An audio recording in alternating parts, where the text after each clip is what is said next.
I'm kind of blown away by the performance this mini PC's putting out. I can't believe that they were able to pack a 14-core CPU and an RTX 3080 in this tiny PC.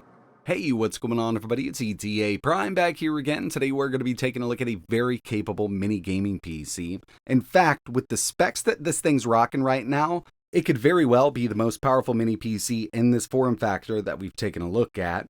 And it's all really coming down to the fact that this compact PC has an i9 CPU with 14 cores, 20 threads, and an NVIDIA RTX 3080 GPU, all packed into this super small form factor.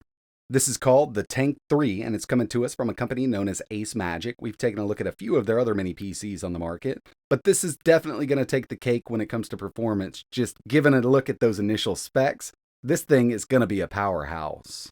In this video, we've got a lot to look at and test, but before we get started, I do want to mention that this video is brought to you by URCD Keys. I've actually been using this site for a couple years now. They do offer Steam keys, Origin, Uplay. They even offer Microsoft applications like Office, but the main reason that I use URCD Keys is for their Windows keys. Right now, their Windows 10 Pro OEM key is $19.84, but if you use code ETA at checkout, you can get 25% off. And another great thing about buying from here is they do accept PayPal. I just did this build here. I need to activate Windows. I'm going to head over to my updates and security. We're going to go to activation. As you can see, I've got Windows 10 Pro, but it's not activated. So I'm going to change product key. I'm going to paste it in here, choose next, choose activate, and Windows is now activated. We're ready to go. My warning is totally gone, and basically that's it. They'll email your code once your payment is processed, and that's basically it. If you're interested in picking up cheap Windows 10 keys for your new PC builds, I'll leave a link in the description.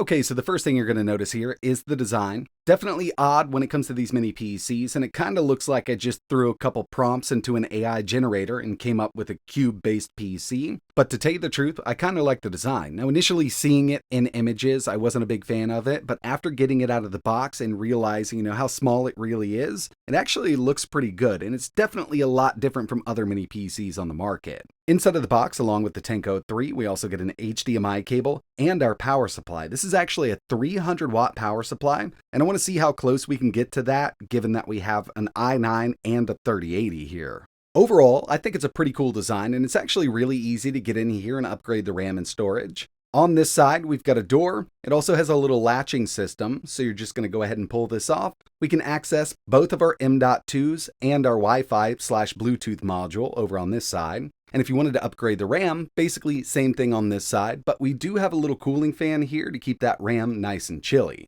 And just to give you a closer look, it is SODIMM RAM running in dual channel, and over here we've got both of those M.2 slots, so we can add extra storage. Taking a look at the I.O. up front here, we've got two full-size USB 3.2 ports, full-size SD card reader, a 3.5mm audio jack, and Thunderbolt 4. This is 40 gig protocol, so we can get some really fast speeds. Moving around back, we've got another audio jack, 4 more USB 3.2 ports, 2 full-size HDMI ports, dual 2.5 gigabit Ethernet, and a display port. So in total, we can do 4 displays out the way it is right now. Got the dual HDMI, DisplayPort, and USB 4 up front. When it comes to the specs, they do offer this in a few different variants. You can opt to get a different CPU and GPU. You can go with the 12700H CPU, but with this, we have the i9 12900H, and that gives us 14 cores and 20 threads. We've got 6 performance cores up to 5 GHz and 8 efficiency cores up to 3.8. This PC does utilize SODIMM DDR5 RAM. I've got 32 gigs right now at 4800 megahertz. And of course, we've got that NVIDIA RTX 3080. Now, this is the laptop variant, but we do get 16 gigabytes of dedicated GDDR6 VRAM. And they also offer this with an RTX 3060 or the RTX 3070, but we've got the top-of-the-line model here. We also have room in here for 2 M.2 NVMe SSDs. It's got Wi-Fi 6, Bluetooth 5.1, and it's running Windows 11 right out of the box.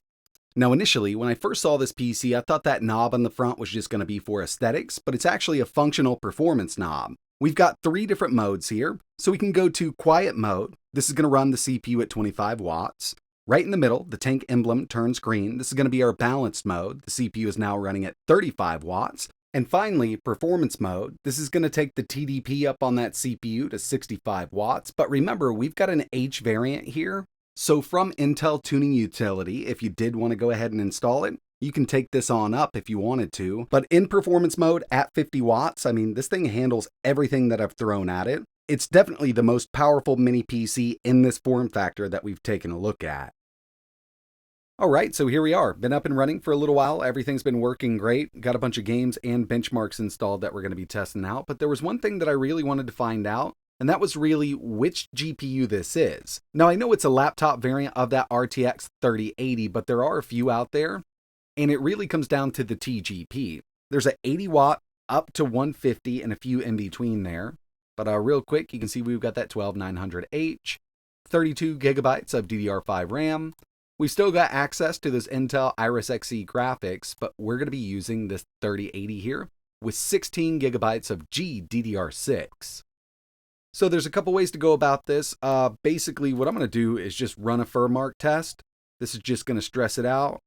I'm at 1440 right now. We're just going to do a 1080 test.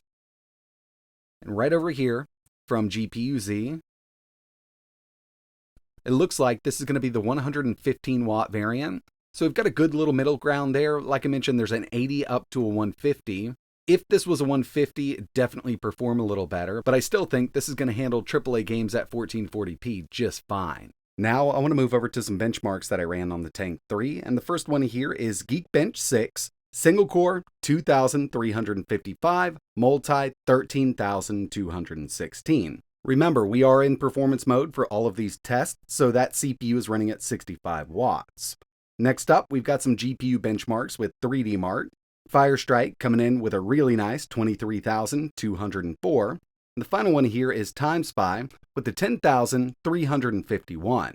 Just judging by these synthetic benchmarks, this is going to be a great 1440p gaming machine. And even though we've got an RTX 3080, you got to keep in mind it's a laptop variant. It was a real cut down version when you compare it to the desktop variant. But yeah, let's get into some gaming and see what this thing can do.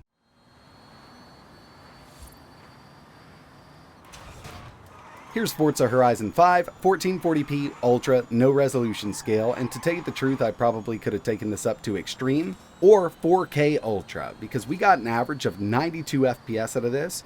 Really great performance, looking awesome here on this little machine. God of War is another one I always like to test, and I actually expected a little more out of this, but you got to keep in mind we're not using DLSS or FSR. So we're at a native 1440p Ultra settings, and we got an average of 71 FPS. Turning DLSS on, even to quality, will net us much more, and going to balance, I believe we could get this up into the 90s at 1440p. But I don't mind playing it like this, still looks great, and again, native 1440p. Ratchet & Clank Rift Apart, 1440p, very high, no resolution scale, and with this one, there's a lot going on right now. You'll see that FPS dip into the mid-60s, but overall, we did get an average of 78 FPS out of this, and it was fully playable. While playing it, didn't notice any kind of hitches or anything like that, so I think we're good to go.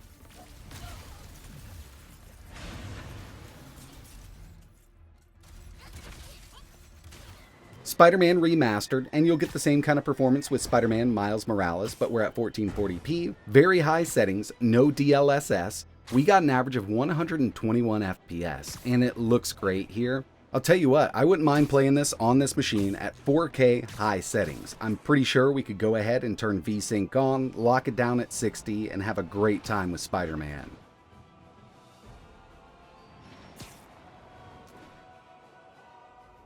And the final game I wanted to test out was Cyberpunk 2077, 1440p Ultra, no ray tracing. We got an average of 78 FPS. And taking DLSS up a little more would definitely help out. I believe at Ultra it does default to auto, so I'm not exactly sure what kind of scaling's going on right now. But since we're using an RTX card, I figured we'd go ahead and test out some ray tracing. So I just went to Ray Tracing Ultra here, 1440p, and you can see it really did fall on its face. Now at 1080, we can get over 60 with ray tracing at Ultra, but again, it does enable auto DLSS.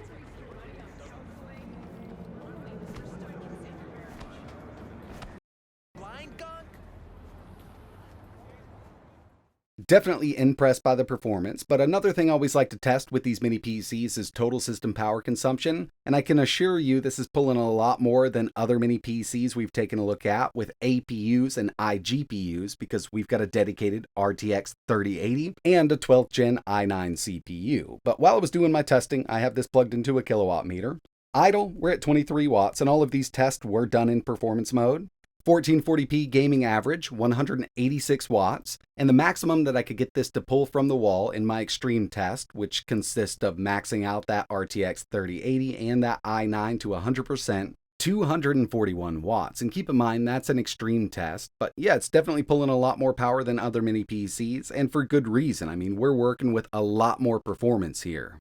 Okay, so first impressions. Personally, I do like the design. I think it looks pretty cool, and I do test a lot of mini PCs, so I see a lot of just plain Jane boxes. Seeing something totally different like this, kind of cyberpunk inspired, is really nice, just to change up. Gaming performance is absolutely amazing, and I suspected it would be. I mean, we're working with some high-end parts here, but it would be nice if that RTX 3080 was like the 150 watt TGP part. That way we could get higher frame rates in those AAA games. But I'm not complaining. I mean, I think for the form factor here, this is definitely a really powerful mini PC. Prices on the higher end, but they do offer a few different variants. RTX 3060, 3070, and the 3080. I'll have at least one more coming up. I do want to tear this thing down, give you a look at the internals. Maybe we could do a little bit of overclocking on the CPU and the GPU. If that's something you're interested in, it'd be really cool if you could hit that like button and think about subscribing so you know when I post the next one. And if you're interested in learning a little more about the Acemagic TANK 3, I'll leave some links down below. But that's it for this one. Like always, thanks for watching.